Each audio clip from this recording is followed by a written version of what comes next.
Hi, edgeR tutorial is pretty big, it's 138 pages.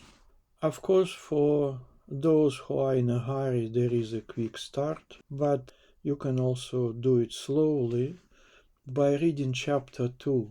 Chapter 2 explains in all details all the steps of the edgeR protocol. And we can create a sort of a classic protocol by referring to this sentence: the classic edgeR functions estimate common dispersion and exact test, produce a matrix of pseudo counts, and you can read what is pseudo counts and what is about those functions in the same chapter 2. Even though it is a classic, it is not universal, and authors suggest that it performs best in the situation of many small samples with a common dispersion, meaning probably that there should not be outliers, and what they mean by small samples I do not understand. I understand that they better be many, but what means small? Is it small by read counts or gene counts? In such case, those samples are useless biologically speaking. Anyway, you can do dispersion in one step or do it in 2 steps, it doesn't matter. And what matters, they say also that it has another limitation, that it's applicable for data sets with the single factor design. And then there is a question, okay, what kind of biological data we can use for it? I'm used to work with samples from human and mice, and every sample from human and mice and from similar organisms have at least 2 parameters, age and gender. The world might be all the same, but every sample is different. And therefore, when you analyze such samples, you better add age and gender parameter into the model. By this, your results will be more accurate. And if we talk about single factor, it can be many samples taken from individuals of the same age and gender, which is pretty rare, or authors simply do not report what was age and gender. It's a bad example, and it's sort of pseudo single factors. Or it can be a cell line. That's the only application I can think of. Next, we will try to find the proper samples and then copy-paste lines from this part of the tutorial and have a look how it works.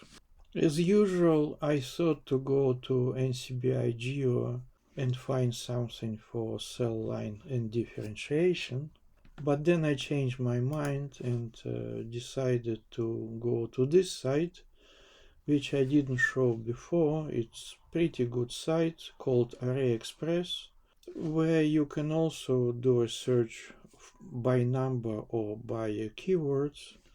And out of this set, I thought, well, let's take this example. It has accession number.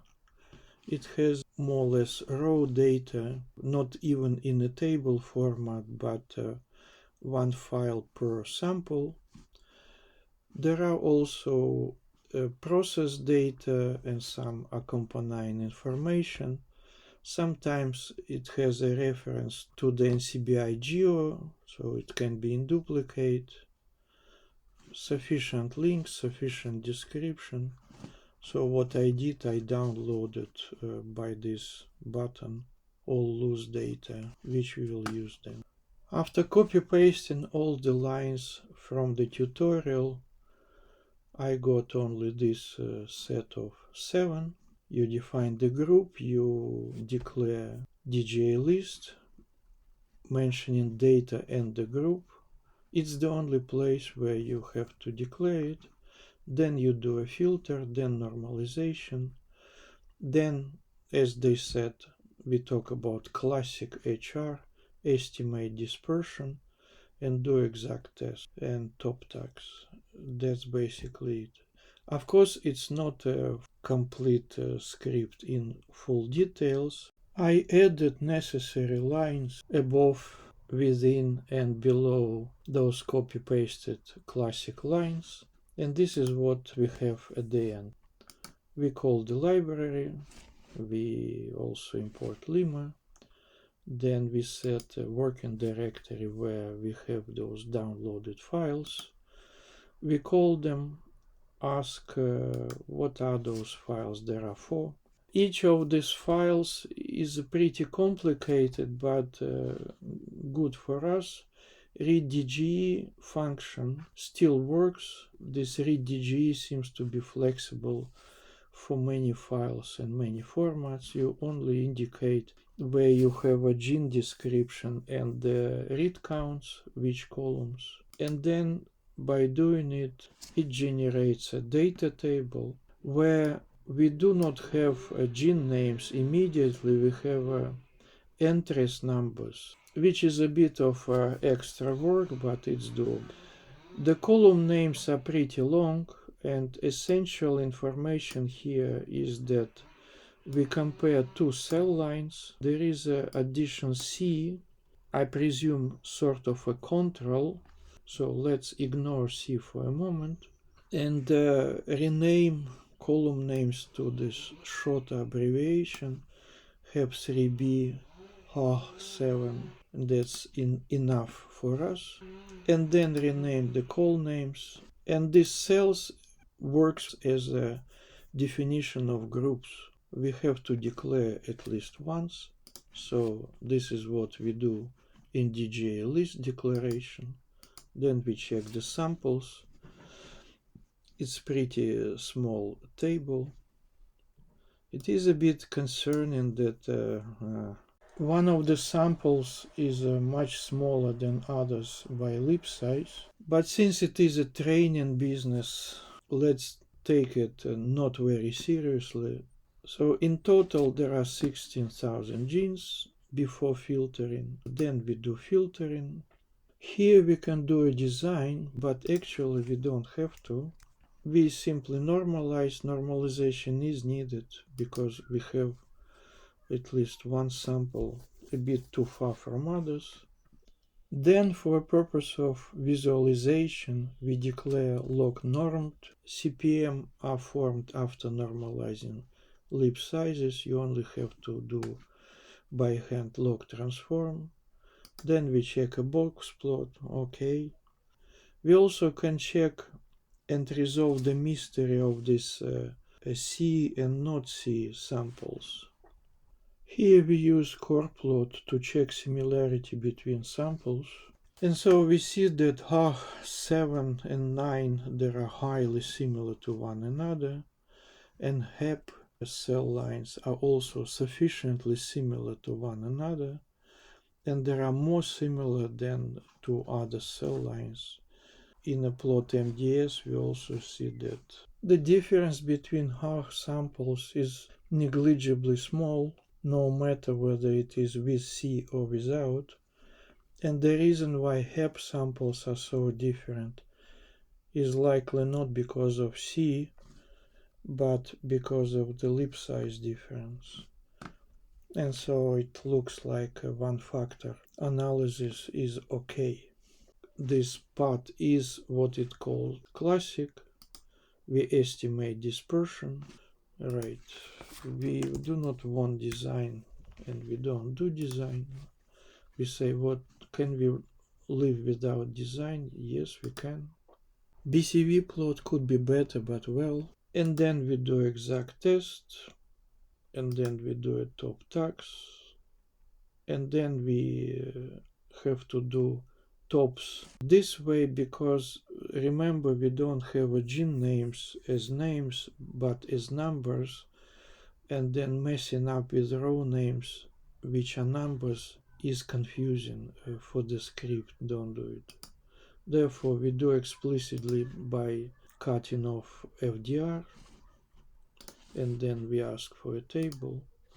We have 850 genes differential express. Now we can repeat it by using design, and check whether it makes a difference. Only we have to begin from DJ list.